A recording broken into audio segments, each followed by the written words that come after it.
Bonjour à tous et bienvenue dans le rendez-vous d'actualité d'AI Experience, le podcast qui démystifie l'intelligence artificielle. Voici une revue de presse qui revient sur les derniers sujets clés dans le monde bouillonnant de l'IA, le tout en moins de 10 minutes.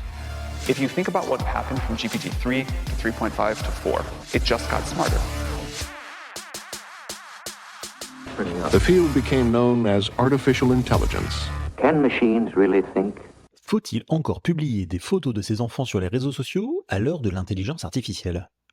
Un article du New York Times intitulé Why AI Should Make Parents Rethink Posting Photos of Their Children Online relance le débat qui n'est hélas pas nouveau. Depuis l'émergence de Facebook et Instagram, les parents s'interrogent sur les risques liés à ce qu'on appelle le sharenting, le fait de partager des images de sa vie familiale en ligne. Mais aujourd'hui, l'arrivée des applications de génération de faux nus grâce à l'IA change radicalement la donne. Ces logiciels, surnommés nudifiers, sont accessibles à tous, simples d'utilisation et déjà largement utilisés par des adolescents, avec des conséquences traumatisantes pour leurs victimes. Ce qui est frappant, c'est que le problème n'est plus seulement celui des célébrités ou des personnalités publiques. Désormais, n'importe quelle photo trouvée en ligne peut être détournée, en particulier celle des enfants. Et même si une loi américaine récente criminalise la diffusion de ces images truquées, rien n'empêche aujourd'hui ces sites de continuer à exister et à engranger des millions de dollars. L'article du New York Times souligne un autre aspect. Au-delà des deepfakes, chaque photo publiée en ligne peut contenir des indices personnels, date de naissance, lieu de vie, habitudes qui, mis bout à bout, peut nourrir des vols d'identité ou des usages malveillants. Entre 2021 et 2024, le nombre d'enfants victimes d'usurpation d'identité a bondi de 40% aux États-Unis. En réalité, la question posée par le journaliste est simple. Quel est le bénéfice réel pour les parents de poster ces images ? Bien sûr, cela permet de partager des souvenirs avec leurs proches, mais ce sont surtout les plateformes qui en tirent profit en collectant toujours plus de données. Ce sujet mérite qu'on s'y arrête parce qu'il touche à un paradoxe central du numérique, la frontière entre ce que nous croyons partager pour nous-mêmes et ce que les technologies permettent ensuite d'exploiter bien au-delà de notre intention. Et avec l'IA générative, cette frontière devient encore plus floue et surtout beaucoup plus dangereuse.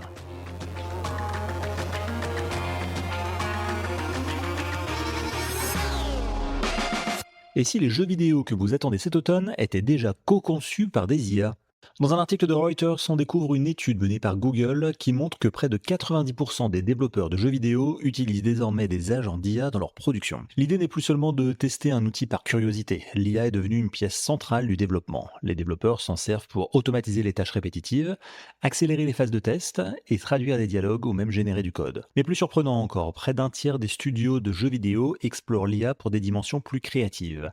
Inventer des niveaux, animer des personnages, autrement dit, l'IA ne se contente plus de gagner du temps, elle commence à participer à la narration et à l'univers des jeux. Ce chiffre prend une autre dimension quand on le met au regard du récent climat social. L'an dernier, les acteurs du jeu vidéo aux États-Unis se sont mis en grève autour des enjeux justement autour de l'intelligence artificielle et de la rémunération. Dans le même temps, des studios ont fermé et plus de 10 000 personnes ont perdu leur emploi. Autrement dit, l'adoption de l'IA s'accélère au moment précis où le secteur interroge la valeur du travail créatif, la protection des talents et le partage des gains de productivité. Alors pourquoi c'est intéressant ? Parce que ça raconte une bascule industrielle. D'un côté, les studios cherchent à absorber la complexité et la hausse des coûts en déléguant à l'IA des tâches jusque-là chronophages. Et de l'autre, les métiers, acteurs, auteurs, techniciens, doubleurs, redéfinissent leurs droits face à des outils capables de générer, transformer et multiplier des actifs numériques. Ce n'est pas seulement une histoire d'efficacité, c'est une renégociation du contrat créatif à l'ère des agents d'IA.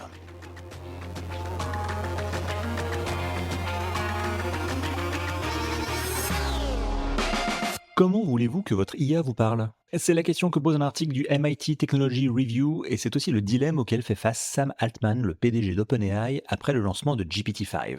Doit-on concevoir une IA qui flatte, quitte à alimenter des illusions dangereuses ? Une IA qui fait du bien, comme une sorte de thérapeute numérique, malgré les limites évidentes ? Ou une IA qui se contente d'informer avec des réponses froides, précises mais parfois ennuyeuses ? Pour l'instant, OpenAI semble incapable de choisir. On l'a vu dès le printemps, une mise à jour trop flatteuse a dû être retirée, accusée de transformer ChatGPT en distributeur automatique de compliments.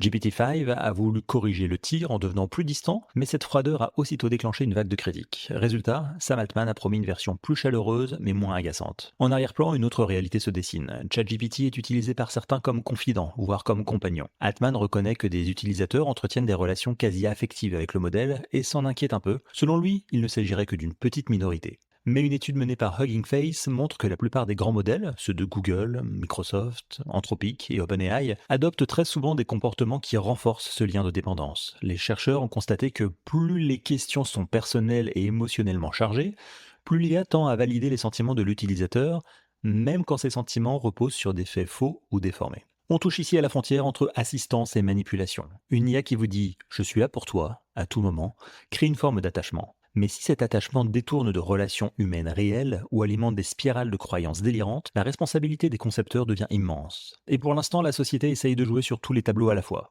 Reste à savoir si cette stratégie est viable pour ses utilisateurs, mais aussi pour une entreprise qui brûle chaque jour des millions de dollars pour faire tourner ses modèles.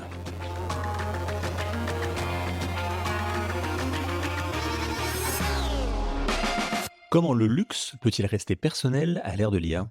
Dans un article de Vogue Business, Emily Essner, présidente et directrice commerciale de Saks Global, dévoile leur stratégie ambitieuse, réinventer le shopping haut de gamme grâce à une personnalisation alimentée par l'intelligence artificielle.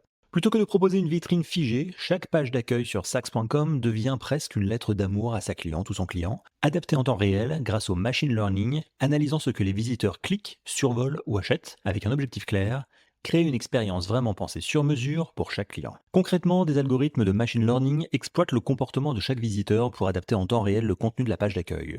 Recommandations de produits, choix des contenus éditoriaux, ordre d'affichage des items et bientôt des publicités vues par les clients.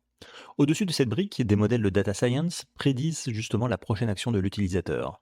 C'est cette prédiction qui détermine quelle marque, quel produit ou quelle catégorie lui sera montrée d'abord. Reste un angle mort que l'article pointe avec justesse, le goût, qui est difficile à quantifier. Jusqu'où nos préférences sont-elles vraiment les nôtres et dans quelle mesure sont-elles façonnées par ce que l'on nous a déjà montré ?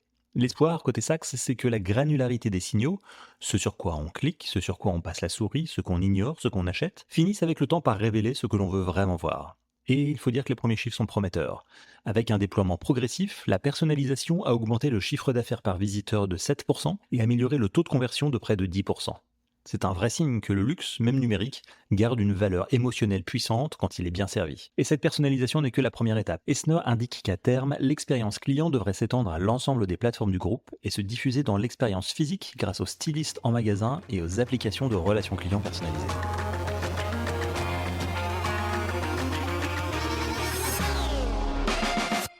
Et si, en entrant à l'église, vous passiez d'abord par un portique de reconnaissance faciale ? C'est par ce genre de scène hypothétique que s'ouvre un article du MIT Technology Review. Et même si elles sont présentées comme des fictions, elles reflètent des pratiques et des technologies bien réelles de plus en plus présentes dans des lieux de culte américains. Caméras biométriques, bases de données des fidèles, algorithmes capables de profiler et de cibler des croyants à partir des données de santé, de consommation ou de réseaux sociaux. Je vous explique. Au centre de cet écosystème se trouve Gloo, une société fondée en 2013 dans le Colorado. Sa promesse ? Offrir aux pasteurs un tableau de bord de l'état de leur communauté, à la manière d'un Salesforce spirituel.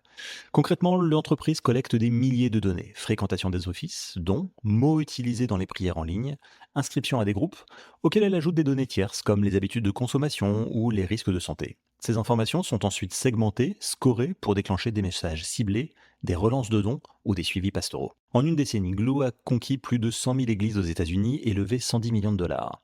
Avec l'arrivée de l'ancien PDG d'Intel, comme président exécutif et responsable technologique, la société se présente désormais comme le pivot d'un écosystème de la foi, intégrant l'IA générative, chatbot religieux, standards de bien-être spirituel et bases de données comportementales. Pour ses promoteurs, ces outils modernisent le ministère. Mieux accompagner les fidèles en difficulté, anticiper les besoins, traduire un sermon en plusieurs langues dès sa fin, ou même détecter les nouveaux habitants d'un quartier pour organiser un accueil personnalisé. Mais pour les chercheurs et pour les défenseurs des libertés civiles, il pose une question vertigineuse. Que devient la confidentialité spirituelle quand la foi se gère comme un funnel marketing ? Des enquêtes ont montré que ces systèmes peuvent aller jusqu'à cibler des personnes endeuillées, en dépression ou en détresse familiale pour les orienter vers des groupes religieux, brouillant alors dangereusement la frontière entre soins pastoral, prosélytisme et exploitation commerciale. Le tout dans un cadre juridique quasi inexistant aux États-Unis où seules quelques lois locales encadrent l'usage des données biométriques. Ce qui se joue ici dépasse le seul univers religieux. C'est une démonstration de la façon dont l'IA et les données s'invitent dans les espaces les plus intimes, là où on s'attend au contraire à une confidentialité absolue. Pour certains, c'est une révolution spirituelle qui prolonge l'invention de l'imprimerie. Pour d'autres, c'est un tsunami de surveillance qui menace jusqu'à l'idée même d'un espace sacré.